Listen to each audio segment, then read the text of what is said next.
Here's the mental farmer. So I'm picking up my two 25-pound plates. I'm about to start the treadmill as soon as I can. And as soon as it starts, I'm going to just knock it right up to 15 degrees on the incline. If you're on any treadmill, most of them will go up to 15 degrees. So I want you guys to move it to that setting if it's available to you.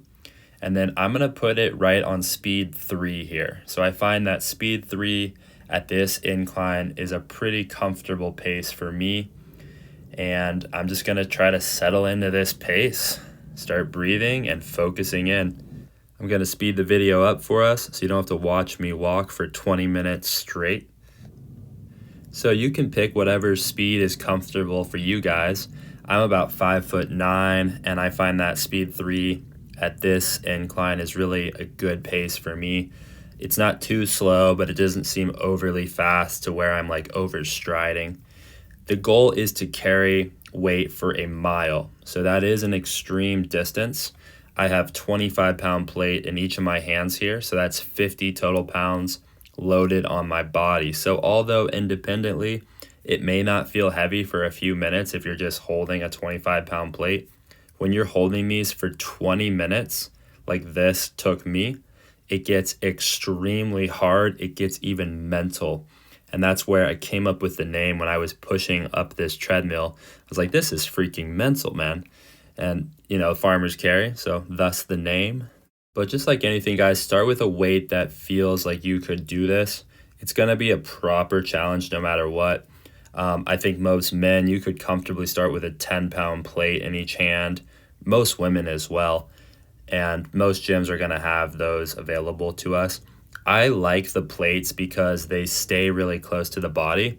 And so if you were like holding a kettlebell, for example, or even a dumbbell, you might like have to bring the weight out from the side of your legs just a few inches.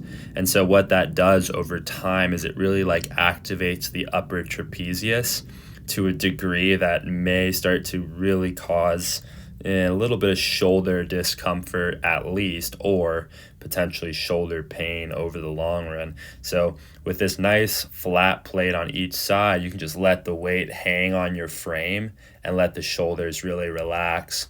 And then it just becomes how hard you can focus in on that grip and that cardio, just trying to breathe through your nose as best as you can, walk with upright posture, and start the grind. And this is a freaking grind, guys. I'm telling you, if you don't have a strong mindset already, this is going to get that going for you. So when you go into this, man, find the right mental thing. Find the right playlist. You're going to need to dig deep. You're going to need to push yourself past a place that you didn't really think you could. It is that intense, especially when you start upping the weight. So as soon as you guys do carry this successfully for a mile, you are allowed to make a jump in weight. I already kind of talked about, prefer the plates, but if you're going from a 10-pound plate to a 25-pound plate, it may be a little bit too intense of a jump. So maybe you could do some 15-pound dumbbells or some 20-pound kettlebells. They'll be able to work just fine as long as the kettlebell's not getting so big that you're like pulling the arms out to the sides. That might be pretty intense over a mile, but there's freaks out there that I'm sure could make that happen. After a few of these, what I'm going to consider is upping it to a couple 45-pound plates and just starting my journey on carrying those for a mile, which is a big personal goal for me and this workout. I would love to be able to carry those 45-pound plates for 1 mile up this goddamn hill, if you know what I'm saying. So you guys just start light and you do whatever personal goal you feel like is right. If you're able to match this for a mile, consider upping the weight in a appropriate incremental progression that is available to you. So why the farmer's carry? What are some of the biggest benefits of the farmer's carry? I love this movement for grip strength development. Today you're looking at an example where it would be more grip endurance development because these are lighter weights that we're going over distance with. And that's a unique challenge in itself. The other amazing benefits of a farmer's carry is you're loading the shoulders essentially in this arm down position when they're just on the sides. But what's required from the shoulder girdle is really nice stability in a relatively neutral or slightly retracted position for the scapula. And so what that does is it trains all of these super deep stabilization muscle groups of the shoulder girdle. And this just provides a really amazing base, an amazing foundation for you guys to get this really deep interconnected strength throughout your entire frame. But if we look beyond the shoulders, like down into the lower back, the glutes, the legs, the hamstrings, everything's working towards a common goal of maintaining upright posture against this weight. So we're literally training our muscles to be stronger through proper posture. Imagine the benefits of that. Imagine how that would just translate to your everyday lives. Think how much easier it's going to be walking up a hill without these 25 pounds on each side. Think about how every muscle in your body has to work towards this common goal in a synergistic dance. My calves are activating more as there's an extra 50 pounds loaded on my frame as I walk uphill. My hamstrings and my glutes have to extend my hips uphill against this heavier weight. My core has to stay active and stabilized to a degree that can support this extra 50 pounds. These weights are pulling our shoulders down, and they're sending a signal from our hands to our shoulders, core, and central nervous system that we need great stability here and proper alignment. And all of this is being done with an amazing aerobic focus.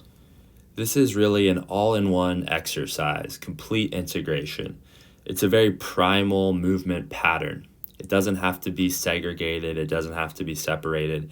It was an activity that our ancestors would have done often. If you had a successful hunt, imagine the amount of weight that you would have to carry for miles back to your village just to feed your family and yourselves. This might have been the most calorically demanding activity that our ancestors regularly did.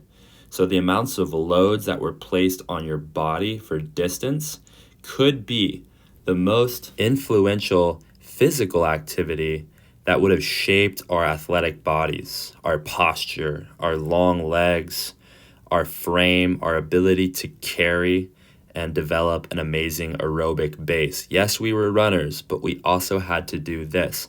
And if you're stuck just doing aerobic exercise without proper loading, you could be missing out on a lot in your training as it's related to what your ancestors would have been doing. It's a very consistent theory.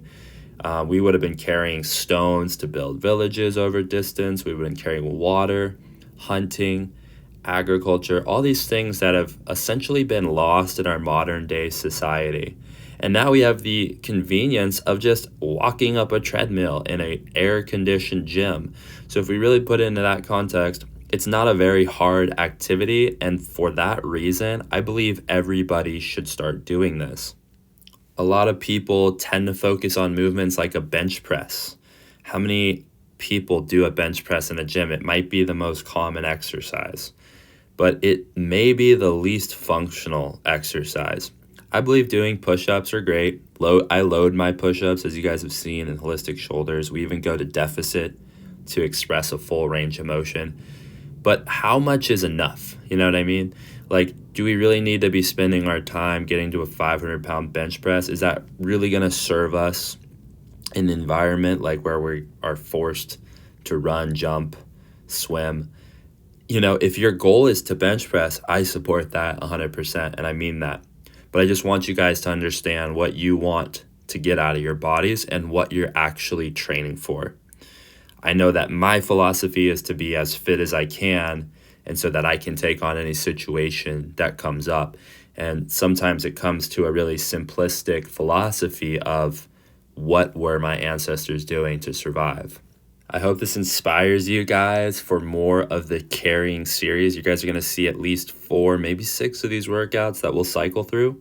And I'm really having a fun time filming these For the mental farmer, the only requirements that I have for you guys is you set the treadmill at a 15-degree incline. That's the highest that treadmill should go.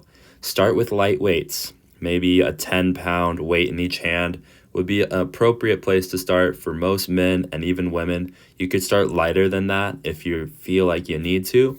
And from there, once you can carry that comfortably for a mile without breaking it, then you can go up. And make sure you're making the right jumps for you, whether that's a dumbbell or a kettlebell. It's all good.